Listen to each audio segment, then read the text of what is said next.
নমস্কাৰ আপোনালোক সকলোকে জোনালিছ কিটচেন এণ্ড ব্লগৰ আন এটা নতুন ভিডিঅ'লৈ স্বাগতম জনাইছোঁ। আজি মই আপোনালোকৰ মাজলৈ লৈ আহিছোঁ অমৰাৰ আচাৰ। আশা কৰিছোঁ আপোনালোক সকলোৱে আদৰি ল'ব। এই অমৰাখিনি মই 3 ঘণ্টামান নিমখৰ পানীত তিয়াই থৈ দিছিলোঁ। এনেদৰে তিয়াই থৈ দিলে তাত লাগি থকা যিমান লেতেৰা থাকে সেইবোৰ আঁতৰি যায়।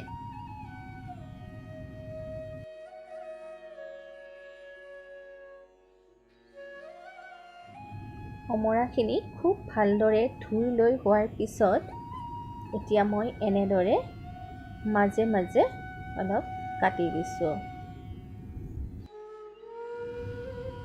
এনেদৰে কাটি দিলে আচাৰখিনি বনোৱা হোৱাৰ পিছত তেল মছলা আদিবোৰ ভিতৰলৈকে সোমাই যাব। আমি সকলোৱে জানো যে অমৰা পেটৰ কাৰণে কিমান উপকাৰী। এই অমৰা আচলতে আমি কেঁচাইও খাব পাৰোঁ, দালিত দিও খাব পাৰোঁ আৰু মাজে মাজে আমি মাছৰ লগত বনাইও খাব পাৰোঁ। আৰু আচাৰটো প্ৰায় মানুহে কম বেছি পৰিমাণে বনায়ে। আৰু এই আচাৰ মইনো কেনেদৰে বনাওঁ তাকে আজি আপোনালোকক দেখুৱাবলৈ চেষ্টা কৰিছোঁ। এই ভিডিঅ'টি সকলোৱে শেষলৈকে চাব বুলি মই আশা কৰিছোঁ।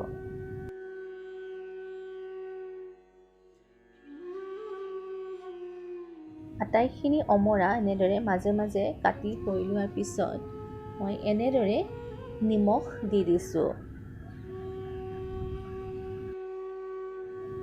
নিমখখিনি খুব ভালদৰে এনেদৰে মিহলি কৰি মই 4 দিনৰ কাৰণে এনেদৰে ঢাকি থৈ দিম।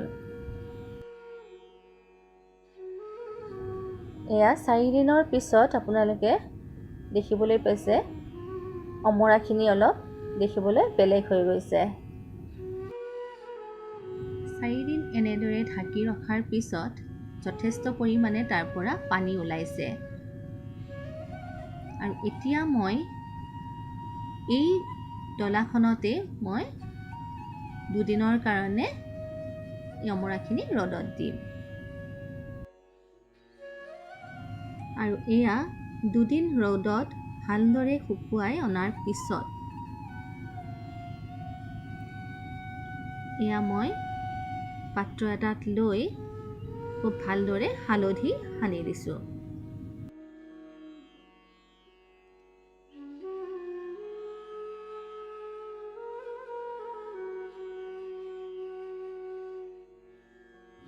হালধি সানি পুনৰ মই এনেদৰে ডলাখনতে এদিনৰ কাৰণে আকৌ ৰ'দত দিম। আৰু এয়া আচাৰৰ কাৰণে মই মছলা ৰেডি কৰিছোঁ। এয়া হৈছে জিৰা, এয়া হৈছে চফ গুটি, এয়া হৈছে ধনিয়া গুটি আৰু এয়া হৈছে বগা সৰিয়হ অলপ।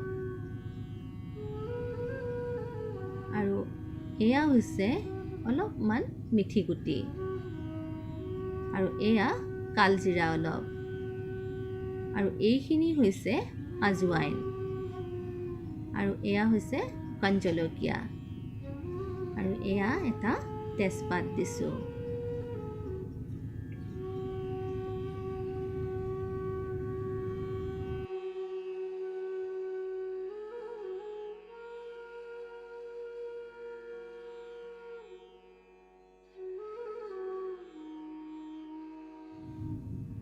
আৰু এয়া ফ্ৰাইং পেনত মই আটাইখিনি মছলা একেবাৰে ল' ফ্লেমত দি পেলাই খুব কম পৰিমাণে ফ্ৰাই কৰি ল'ম। মই মছলাৰ পৰিমাণটো অলপ সৰহকৈ লৈছোঁ। এই মছলা যিহেতু লাগিয়ে থাকে সেইকাৰণে মই একেলগে অলপ পিচি থৈ দিম।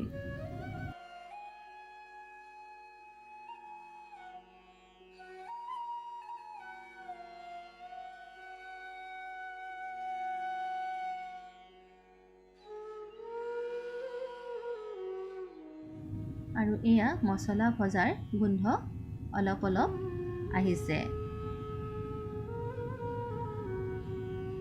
এতিয়া আমি গেছটো অফ কৰি দিম।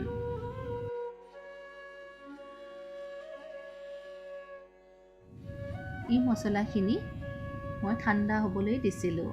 এতিয়া ঠাণ্ডা হোৱাৰ পিছত এনেদৰে আটাইখিনি মিক্সিত পিচি ল'ম।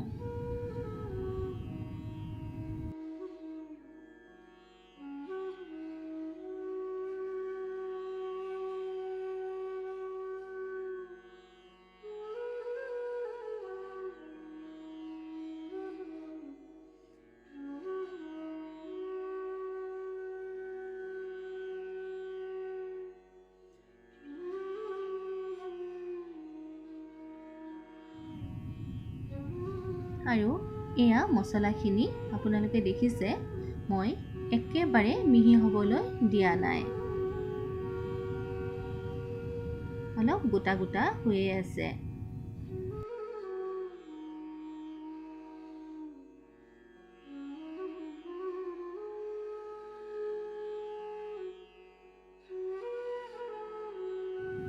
আৰু এতিয়া এই অমৰাখিনি এটা পাত্ৰত লৈ তাত তেল মছলা আমি ব্যৱহাৰ কৰিম। আৰু এয়া আমাৰ দিওকে মছলা দিছে, চব তাকেই কৰিব দিব লাগে।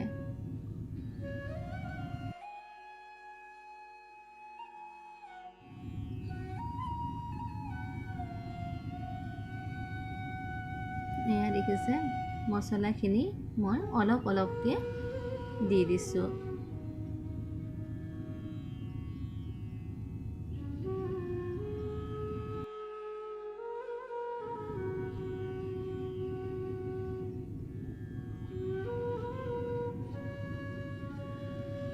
এতিয়া আকৌ সি অলপ দিবলৈ জেদ ধৰিছে। আমি আটাইখিনি দি নিদিওঁ মছলা।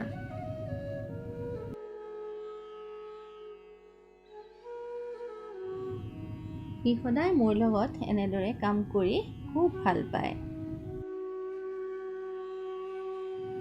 আৰু এয়া আপোনালোকে দেখিছে পকা জলকীয়া। এই জলকীয়াকেইটা মই মাজে মাজে অলপ অলপকৈ ফালি দিছোঁ,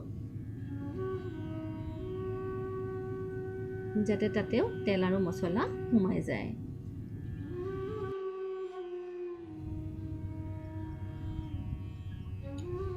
আৰু এয়া কেঁচা মিঠাতেল মই এড কৰিছোঁ।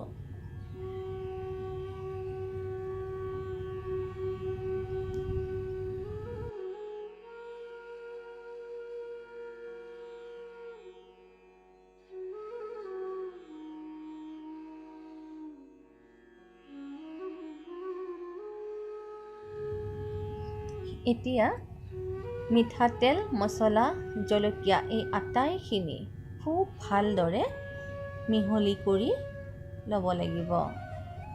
ইয়াত এতিয়া মই হালধি আৰু নিমখ এড নকৰোঁ, কাৰণ মই নিমখ দিছিলোঁ আৰু হালধিও দিয়া হৈ গৈছে। এতিয়া মই এড কৰিম কাশ্মীৰী মিৰ্চ পাউডাৰ কালাৰটোৰ কাৰণে।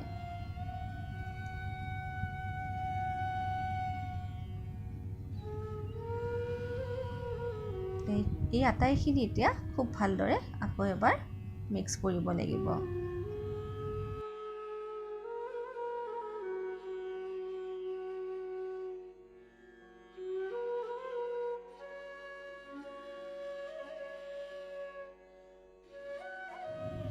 এয়া দেখিছে ধুনীয়াকৈ আটাইখিনি মিক্স হৈ গ'ল।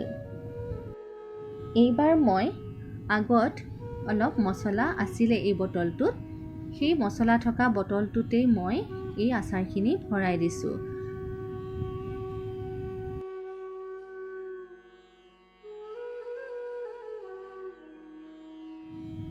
এয়া আপোনালোকে দেখিছে আচাৰখিনি দেখিবলৈ খুব ধুনীয়া হৈছে।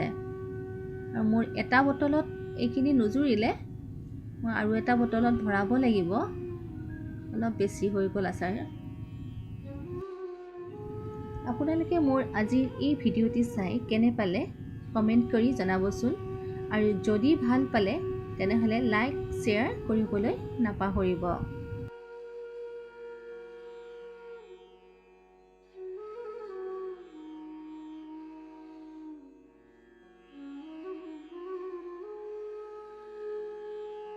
আৰু যিসকলে এতিয়ালৈকে মোৰ চেনেলটো ছাবস্ক্ৰাইব কৰা নাই তেওঁলোকে ছাবস্ক্ৰাইব কৰি দিব বুলি মই আশা কৰিলোঁ। ধন্যবাদ।